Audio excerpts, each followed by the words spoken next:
नमस्कार, स्वागत है आपका। आप देख रहे हैं हमारा उत्तराखंड। मैं हूं आपके साथ अनाया शर्मा। शुरुआत करेंगे खबरों के विस्तार से। मुख्यमंत्री आवास में लोकपूर्व फूलदेई धूमधाम से मनाया गया। इस अवसर पर मुख्यमंत्री ने प्रदेशवासियों को फूलदेई के त्योहार की हार्दिक बधाई और शुभकामनाएं दी हैं।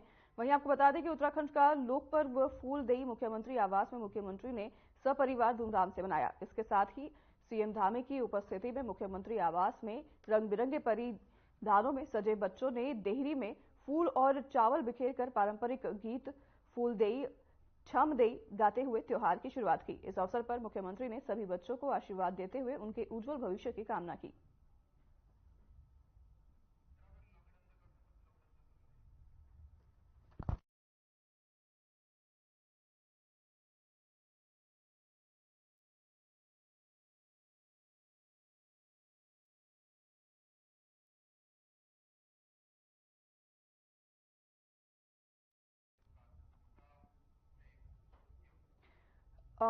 खबर देहरादून से है, जहां पर आपको बता दें कि चुनाव को लेकर के ये खबर सामने आई है और मामला कोटगांव का है, जहां प्रधानमंत्री सड़क योजना के तहत गांव को सड़क से जोड़ने के लिए 15 किलोमीटर की स्वीकृति मिली थी। हालांकि विधिवत स्वीकृति न मिलने का कारण सड़क का काम बीच में ही रुक गया। स्थानीय लोगों का कहना है कि अगर विधिवत स्वीकृति नहीं मिलती है तो वो चुनाव का बहिष्कार करेंगे।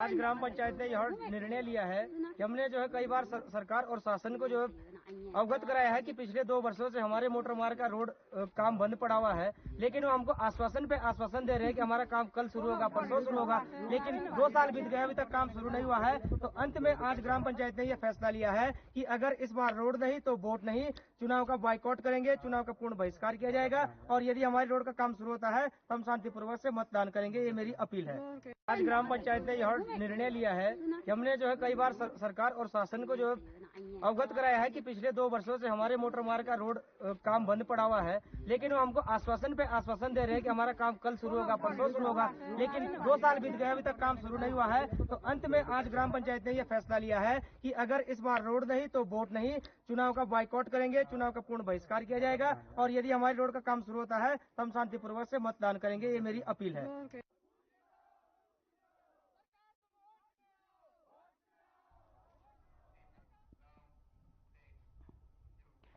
सहसपुर विधानसभा के गांव मिसरास पट्टी में सड़क को लेकर ग्रामीणों ने शासन प्रशासन के खिलाफ धरना प्रदर्शन किया, जिसको लेकर जनता में आक्रोशित दिखे। और वहीं इस दौरान ग्रामीणों ने आरोप लगाते हुए कहा कि मिसराम पट्टी गांव की सड़क 2004 से स्वीकृति हो चुकी है, लेकिन अभी तक नहीं बन पाई है। अब लगभग 20 साल हो चुके हैं, तब से अब तक हम शासन प्रशासन से लगातार गुहार और कार्यालय के चक्कर काटते फिर रहे हैं, लेकिन अब तक शासन प्रशासन की तरफ से कोई भी ठोस कदम यहाँ के लिए नहीं उठाया गया है।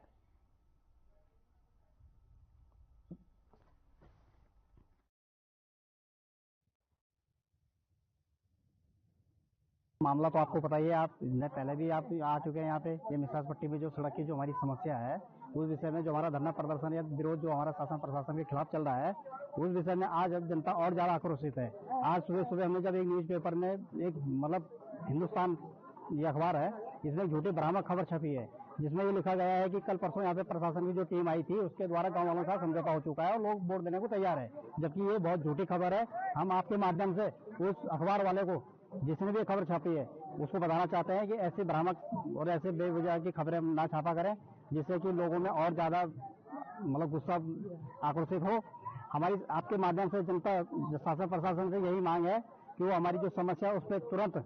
मेरा नाम अंकित पवार है और जो धरना प्रदर्शन चल रहा है ये इसलिए चल रहा है कि हमारी जो मुख्य मांग है सड़क को लेकर, ये डूंगा से मिसरास पट्टी सड़क की मांग हमारी 2004 से चल रही है और 2019 से तो लोकसभा चुनाव का भी हम लोगों द्वारा बहिष्कार किया गया था। उसके बाद भी सरकार द्वारा किसी भी प्रकार का कोई वो नहीं लिया गया है कि यहाँ पे मूलभूत समस्या सड़क की है क्यों, जबकि हमारी जो सांसद है वो यहाँ पर नहीं आई है हमारी समस्या को जानने के लिए। मात्र 5 साल में अपने प्रतिनिधि को भेज देती है कि जाओ गाँव में जाओ और वोट मांगो। और मामला तो मेरे हिसाब से सबको मालूम ही है करीब करीब कि हमारी मांग सिर्फ एक सड़क को लेकर के है, जो हमारी कई सालों से पीड़ा है, जो इससे पहले कांग्रेस की भी सरकार रही, बीजेपी की भी सरकार रही और अभी मेरे ख्याल से दोबारा रिपीट की तीसरी चौथी बार आ गई है, लेकिन सरकार की नींद अभी तक भी नहीं जागी। हम बार बार ज्ञापन भेजते रहे कार्रवाई करते हैं, लेकिन वो रद्दी की टोकरी में जाती है, कहाँ जाती है कुछ पता नहीं। यानी कि हाँ, जब चुनाव आते हैं तब तक उनकी नींद जाग जाती है, और पब्लिक को समझाओ और वोट ले लो। वोट लिए और गायब हो गए। फिर 5 साल के बाद फिर दोबारा जब इलेक्शन आए उसके बाद फिर आप समझा। इस बार ऐसा कुछ नहीं होगा। हम तो जितने भी आगे चुनाव आएंगे सबका बहिष्कार करें, और हमें अपने नेता को चुनने का अधिकार तो है, लेकिन चुने क्यों, इसलिए चुने जो हमारा।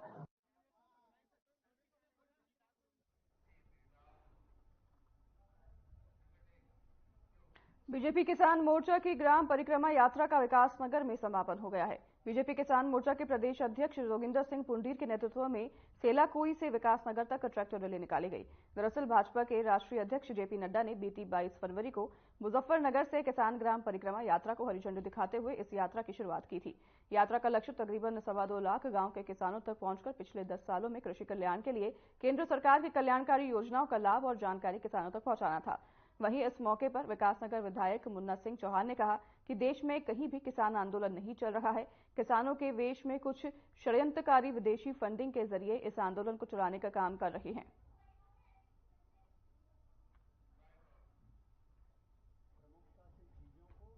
लोकसभा चुनाव से पहले नहीं है, अपने यशस्वी प्रधानमंत्री माननीय नरेंद्र मोदी जी ने जिस दिन आप सबके सहयोग से कुर्सी संभाली है, उनका पहले दिन से ये ध्येय है कि कैसे हमारे देश का किसान, जिसको हम अन्नदाता बोलते हैं, ऊपर भगवान और नीचे अन्नदाता, और कैसे इस अन्नदाता की आय दोगुनी हो, कैसे इनका जीवन समृद्धशाली हो, कैसे इनके बच्चे पढ़ लिख के आत्मनिर्भर बनके इस विकसित भारत बनाने का जो संकल्प है इसको पूरा करें। और इसके लिए उन्होंने विभिन्न योजनाएं चलाई हैं। और हमारी ये ग्राम परिक्रमा यात्रा 12 फरवरी से अपने मुजफ्फरनगर के सुकुरताल स्टेडियम से अपने राष्ट्रीय अध्यक्ष माननीय जेपी नड्डा जी के दिशा निर्देश में किसान मोर्चा के राष्ट्रीय अध्यक्ष माननीय राजकुमार चाहर जी के नेतृत्व में और यशस्वी उत्तर प्रदेश के मुख्यमंत्री माननीय। तो आज किसान नहीं, मैं एक बात इम्पोर्टेंट बात और कह रहा हूँ। आज किसान आपको मालूम है कि पूरे देश में जो एमएसपी मिनिमम सपोर्ट प्राइस फसलों का होता है, उसका कितना परसेंट केवल पंजाब हरियाणा ले रहे हैं, केवल 2 राज्य ले रहे हैं। और वही कह रहे हैं, वही पंजाब में वही किसान आंदोलन, तथाकथित किसान आंदोलन चलाने का प्रयास किया जा रहा है। किसान कहीं आंदोलित तो नहीं है, किसानों के भेष में कुछ षड्यंत्रकारी आंदोलन चला रहे हैं, जिनको पैसा मिलता है।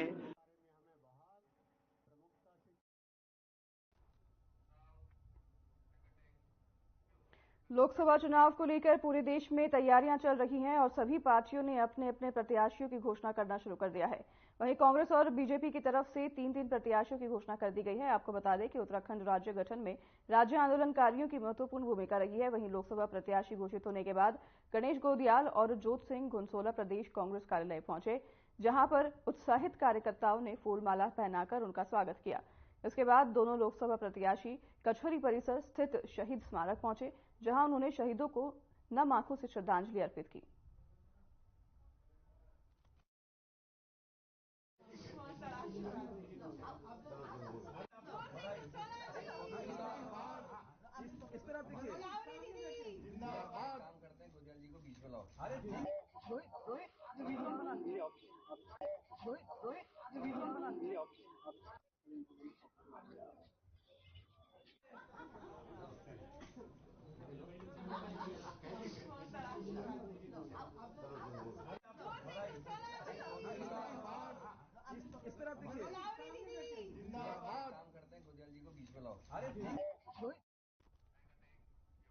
चलिए आपको सीधा लिए चलते हैं देहरादून, जहां पर मुख्यमंत्री पुष्कर सिंह धामी क्या कुछ कह रहे हैं आपको सुनाते हैं। आज पहली बार आए हैं, उनका मैं अपनी तरफ से सबका मैं स्वागत करता हूँ। मंच पर आसीन अभी जो हम सबके बीच में लगातार आपकी समस्याओं के लिए मुझे हमेशा मिलते हैं, लगातार प्रयत्न करते हैं। उत्तराखंड डिप्लोमा इंजीनियर महासंघ के अध्यक्ष श्री सत्येंद्र सिंह चौहान जी इंजीनियर साहब, महासचिव मुकेश रतूड़ी जी, संरक्षक श्री डीसी नौटियाल जी, हरीश नौटियाल जी, सलाहकार एवं समस्त विभागों के हमारे सभी इंजीनियर। अब मैं विभाग बोलूंगा तो कोई छूट जाएगा तो आप बता देना। ठीक है, लोक निर्माण विभाग, सिंचाई विभाग, जल निगम, जल संस्थान, ग्रामीण निर्माण विभाग, ऊर्जा निगम, लघु सिंचाई एवं कुछ छूटा तो नहीं, जल विद्युत निगम, कृषि विभाग, जल संस्थान, अपने सारे अभियंत्रण विभाग। अब वो या ऐसा कह दें कि इन विभागों में जो एक कहते हैं ना, मेष राशि से मीन राशि तक जितने भी विभाग हैं, उन सभी विभागों से आए हुए हमारे सभी इंजीनियर, सभी अभियंतागण, सभी उपस्थित भाइयों एवं बहनों, मैं सबसे पहले तो आप सबका धन्यवाद करता हूं कि अब ये क्या है कि चौहान जी और नौटियाल जी और हमारे रतूड़ी जी और सब लोग लगातार मुझे मिलते रहे और हर बार क्या है, बहुत खींचतान होती रहती थी।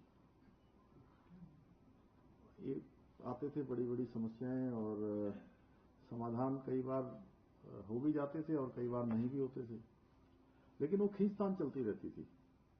इस बार हमने इनसे कहा कि भाई ये राज्य क्या है कि हम सबका है, ये राज्य जितना मेरा है उतना आपका भी है, जितना मैं चिंता करता हूं उतनी चिंता आप भी करते हैं। ये ठीक है कि कुछ चीजें होनी चाहिए, कुछ आपकी मांगे हैं, जैसे अभी आप बता रहे थे, कुछ समस्याएं हैं, कुछ आगे भविष्य में जो आसानी से हो सकती हैं, तो इसी प्रकार से पीछे भी रही हैं। तो हमने कहा कि हम उन सब बातों को क्यों नहीं मानेंगे जो होने वाली हैं, तो बात करते हैं। लगातार बात चलती रही, कई महीनों बात चली ना रतूड़ी जी, 7 जून को हुई थी। लगातार बात हुई और काफी सारी बातें हो गई।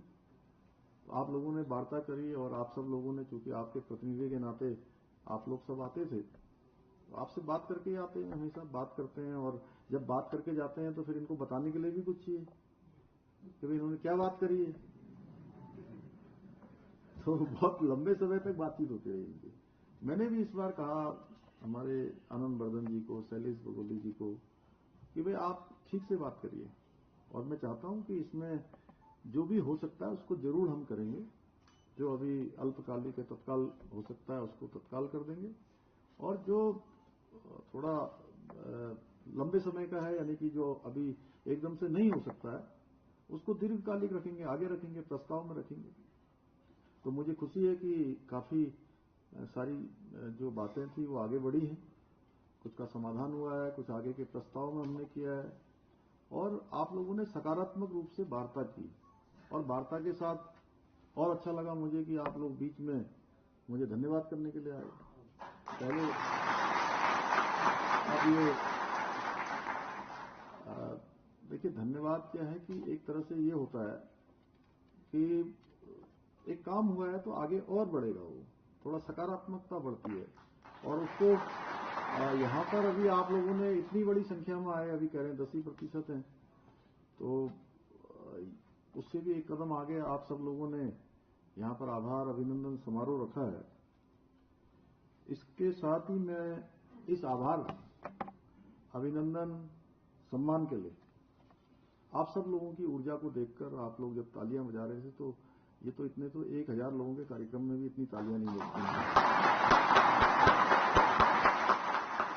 तो इसके लिए मैं आप सभी का अपनी ओर से आभार व्यक्त करता हूं, आप सबका धन्यवाद करता हूं। और ये सम्मान सिर्फ मेरा सम्मान नहीं है, ये सम्मान आप सब लोगों का, हमारे डिप्लोमा इंजीनियर महासंघ के हर एक सदस्य का सम्मान है, हर एक सदस्य का सम्मान है। भाइयों बहनों, हम सभी बहुत ही खुशनसीब हैं कि हमारे पास बड़ी संख्या में उत्तराखंड के अंदर बहुत ही कुशल और कौशल से परिपूर्ण हमारे इंजीनियर हैं, जो आज प्रदेश की और राष्ट्र की जो समृद्धि है उसके निर्माण में अपना बहुत उल्लेखनीय जो योगदान है वो दे रहे हैं। और मैं सच कहूं तो आप लोग हमारे जो प्रदेश की रीढ़ हैं, आप बिल्कुल उसके आधार स्तंभ हैं। देखिए, आज मैं थोड़ा कहना भी चाहता हूं क्योंकि आप मेरा सम्मान करने के लिए आए हैं, हम सब लोग एकत्र हुए हैं और मेरे लिए भी एक अवसर है। हालांकि आज मेरे पास समय बहुत कम था चौहान जी, आप लोगों ने कहा कि मिलना है तो मेरा भी मन था कि आप लोगों से इतने सामूहिक रूप से मिलूं और आप सबके माध्यम से हमारी जो बात है सब तक पहुंच जाए। आज कुछ चुनौतियां भी हमारे सामने हैं कि उन चुनौतियों पर भी हम ही लोगों को काम करना है। जो हमारी निर्माण इकाइयां हैं, अनेक नए नए पुनर्निर्माण के काम, आधारभूत ढांचे को बनाने का काम, इंफ्रास्ट्रक्चर डेवलपमेंट के सारे काम, आप सब लोग उसके मुख्य बिंदु हैं। आप लोगों से ही वो शुरू होता है। तो हमें जो प्रदेश के बारे में हमारे प्रधानमंत्री जी ने भी अनेक अवसरों पर ये कहा है और सबसे पहले केदार धाम से उन्होंने कहा था कि ये जो 21वीं सदी का तीसरा दशक है, ये उत्तराखंड का दशक होगा। और तो आज आप देख रहे होंगे, अभी चौहान जी बोल रहे थे, बड़ी अच्छी बात इन्होंने कहा कि ऐसी बहुत सारी परियोजनाएं हैं जो दशकों से, कई दशकों से, 1-2 दशक नहीं, 4-4 दशक से अपनी स्वीकृति की प्रतीक्षा में थी। चाहे आज हम लखवाड़ जो हमारा बन रहा है, लखवाड़ प्रोजेक्ट की बात करें, 4 दशक से भी ज्यादा समय हो गया, या जमरानी की बात करें, पता नहीं, मैं बहुत छोटा था तब तक सुनता था जमरानी बनने वाला है, जमरानी बनने वाला है, और सुनते ही रहे और बन नहीं पाया। मुझे भी उस समय कहाँ मेरे भी ध्यान में रहा होगा कि ये सौभाग्य जो है हमारे प्रधानमंत्री जी के कालखंड में, हमारे ही समय में, जब मैं मुख्य सेवक होऊंगा उस समय में ये जो है वो जमरानी दाद बनेगा। और सौंग की बात भी बहुत लंबे समय से चल रही थी, किसाऊ की भी बात चल रही है अभी आगे निकट भविष्य में। अन्य बहुत सारे प्रोजेक्ट जो किसी न किसी योजना में हैं, किसी न किसी विभाग में हैं, वो सब धरातल पर उतरने हैं। इतने सारे विभाग हैं हमारे, डिप्लोमा इंजीनियर महासंघ सभी विभागों में हमारे काम करते हैं, तो उनकी अच्छी जो गुणवत्ता है वो होना बड़ा जरूरी है, क्वालिटी का होना जरूरी है। जैसे मैं एक बात और कहता हूं, आप लोगों की मीटिंग में नहीं और जो बड़ी मीटिंगें होती हैं उसमें मैंने हमेशा कहा कि आप अपनी डीपीआर थोड़ा बढ़ा लीजिए, लेकिन काम को कम मत करिए। काम को जो है, काम की गुणवत्ता से कोई समझौता मत करिए। मैं अभी मुंबई गया था, तो मेरी कोशिश होती है कि जहां पर हमारे सरकारी गेस्ट हाउस हैं, अतिथि गृह हैं, उन्हीं में रुकूं, होटल में कम से कम रुकना पड़े। तो नवी मुंबई में हमारा उत्तराखंड का उत्तराखंड सदन बना हुआ है। अब मैं सवेरे उठकर 6 बजे में नीचे आया, तो मैंने कहा थोड़ा घूमता हूं तो देखता हूं, तो पीछे की तरफ गया तो वहां देखा कि उसमें जो है थोड़ा नीचे की तरफ वो बैठ रहा है उसका पीछे से। तो मैंने कहा ये क्या हो गया? तो बोले साहब इसमें जो है वो कुछ नीचे धंस गया है, कई करोड़ खर्च करने के बाद वो धंस गया है। अब मैंने कहा ट्रीटमेंट होगा, कितना पैसा लगेगा? बोले 5-7 करोड़ रुपया और लगेगा इसमें। तो ये बड़ी मतलब थोड़ा विचित्र स्थिति है और बड़ा सोचने का भी विषय है। ये मेरे मन में आया, मैंने कहा कि चलो अभी तो इसको करवाओ, लेकिन मैंने सोचा था कि किसी दिन आप सबके बीच में जरूर इसकी चर्चा करूंगा। ऐसे ही मैं लखनऊ जाता हूं, तो लखनऊ में जो हमारा उत्तराखंड का जो भवन बना हुआ है वो भी बिल्कुल कोई कमरा बड़ा है, कोई छोटा है, कहीं पानी रुक रहा है, कहीं रुक रहा है, कहीं से मच्छर अंदर आ रहे हैं। अरे इतना पैसा खर्च हो जाता है। आप देखिए ज्यादातर सरकारी गेस्ट हाउस जो पुराने बने हुए हैं, चंपावत का ही जो सर्किट हाउस बना हुआ है, मैं अक्सर जाके उसी में रुकता हूं। तो मैंने कहा उसको थोड़ा ठीक करवाइए। और भी जगह पर जहां भी हमारे सरकारी भवन बने हुए हैं, गेस्ट हाउस बने हुए हैं, बड़ी बड़ी बिल्डिंगें बनी हुई हैं, वो अच्छी बननी चाहिए, क्योंकि प्रधानमंत्री जी के मुंह से निकले हुए शब्द उनके शब्द नहीं है, वो भगवान शिव के दरबार में निकले हैं, बाबा केदार के यहां निकले हैं। तो भगवान की इच्छा है कि ये जो दशक है ये हमारे उत्तराखंड का दशक होगा। तो हम सब की जिम्मेदारी है कि हम इस दशक को उत्तराखंड का दशक बनाएं और उसमें अपना योगदान दें। बहुत सारे क्षेत्रों में हम लोग काम कर रहे हैं। अभी आपने देखा होगा यहां पर इन्वेस्टर ग्लोबल समिट हुआ देहरादून में, और इन्वेस्टर ग्लोबल समिट में हम शुरू में जब हमने इसको प्रारंभ किया तो हमने सोचा था कि ये 2-2.5 लाख करोड़ रुपए तक भी हो जाएगा तो बहुत बड़ी बात है। और मेरे मुंह से अनायास ही निकल गया एक दिन कि नहीं, हम 2.5 लाख करोड़ से ज्यादा के एमओयू करेंगे। तो एक मेरे किसी मित्र का मुझे फोन आया कि आप थोड़ा कम बोलते हैं, ज्यादा बोलने पर आप विश्वास कम करते हैं, लेकिन आपके मुंह से निकल गया है 2.5 लाख करोड़, ये तो बहुत ज्यादा राशि है, ये संभवतः हो नहीं पाएगा। आपने बोल दिया, ये तो बड़ा आपकी जो एक जिस प्रकार से लोग आपको समझते हैं कि आप जो बोलते हैं करते हैं। तो मैंने कहा भाई अब तो बोल दिया है तो भगवान इसको पूरा करवाएंगे।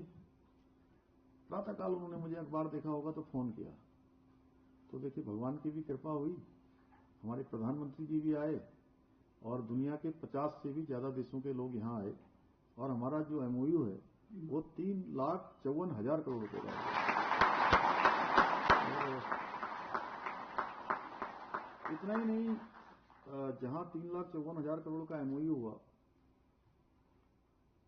वहीं 81,000 करोड़ रुपए का जो ग्राउंडिंग है वो भी शुरू हो गया है। यानी 81,000 करोड़ के जो प्रोजेक्ट हैं वो धरातल पर उतरने लगे हैं। इसी प्रकार से हम लोग कुछ नव निर्माण भी कर रहे हैं इंफ्रास्ट्रक्चर डेवलप करने में, जहां आज चारों धाम ऑल वेदर सब बन गया है। केदारनाथ, बद्रीनाथ पुनर्निर्माण चल रहा है। मानसखंड मंदिर माला मिशन योजना पर तेजी से काम चल रहा है। भारत सरकार की जो स्वदेश दर्शन योजना है उस स्वदेश दर्शन योजना में भी लगातार हमको पैसा मिल रहा है। वाइब्रेंट विलेज में नीति, मलारी, माणा और गुंजी 4 गांव पहले भारत सरकार ने लिए थे, अभी 50 गांव का और चयन हो रहा है।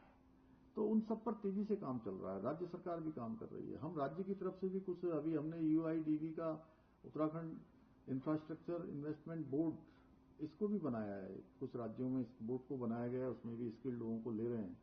तो उसमें भी बहुत सारे प्रोजेक्टों को हम आगे बढ़ा रहे हैं। जैसे यहाँ पर हमने देहरादून और हरिद्वार और ऋषिकेश गंगा कॉरिडोर बनाने का निर्णय किया है, उसकी एक समय अवधि भी तय की है।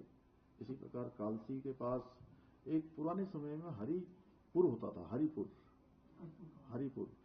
तो वो हरिपुर प्राचीन समय में होता था, लेकिन किसी आपदा में वो पूरा का पूरा बह गया था और एक बड़ा पौराणिक धार्मिक स्थल रहा है। तो वो पौराणिक धार्मिक स्थल फिर से अपने अस्तित्व में आए, उसके लिए हमने वो हरिपुर में घाट बनाने का और नगर बनाने का दोनों ही निर्णय लिए। उसका भूमि पूजन भी कर दिया है।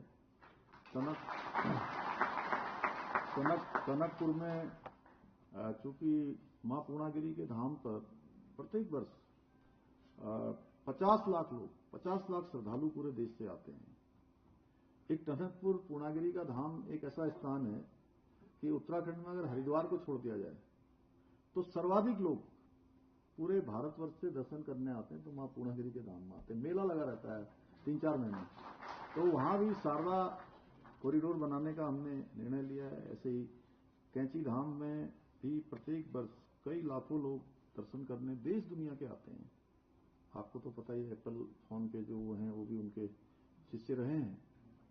तो ऐसे अनेक लोग आते हैं, तो वहां पर अच्छी पार्किंग की व्यवस्था हो, अच्छी अवस्थापना सुविधाएं हों, आने जाने में जाम न लगे। रोड बड़ा जाम हो जाता है, अल्मोड़ा जाने वाले लोगों के लिए बड़ी प्रॉब्लम वहां पर उस समय में हो जाती है, तो वहां बाईपास इत्यादि हम बना रहे हैं। तो हमारा ध्यान है कि जहां राज्य के अंदर नई नई चीजें हों, जैसे हमने इन्वेस्टर समिट किया तो उसमें 30 से भी ज्यादा ऐसे नए हमने नीतियां बनाई। जो पुरानी कुछ नीतियां थी उनको लिबरल किया, उनको आसान बनाया और नई नीतियों को भी हम लेकर आए, जिसके कारण से कि लोग अपने यहाँ पर आए, लोगों का जीवन अच्छा हो। तो इस दिशा में हमारा चहुमुखी काम चल रहा है। शासन व्यवस्था अच्छी चले उसके लिए कुछ हमने निर्णय भी लिए हैं। आपने देखा होगा समान नागरिक संहिता कल ही माननीय राष्ट्रपति जी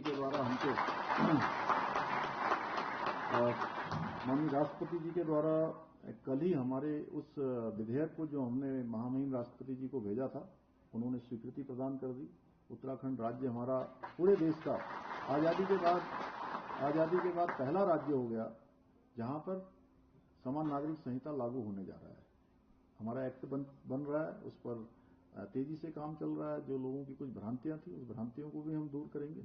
हाँ, यह कि मातृशक्ति का हमारा राज्य है, तो हमको अवसर भी हमको मिला सबसे पहले। माँ गंगा जैसे यहाँ से निकलती है और पूरे देश को जल जीवन देने का काम करती है, उसी प्रकार से ये समान नागरिक संहिता यानी समान अधिकारों की जो गंगोत्री है वह भी हमारे उत्तराखंड से निकल रही है। उसमें विधानसभा ने पारित जरूर किया है, लेकिन उसमें हर एक उत्तराखंड वासी का, हर एक का उसमें योगदान है और ये सौभाग्य। फिलहाल इस बुलेटिन में हमारे साथ बस इतना ही। आपसे लेंगे विदा। नमस्कार।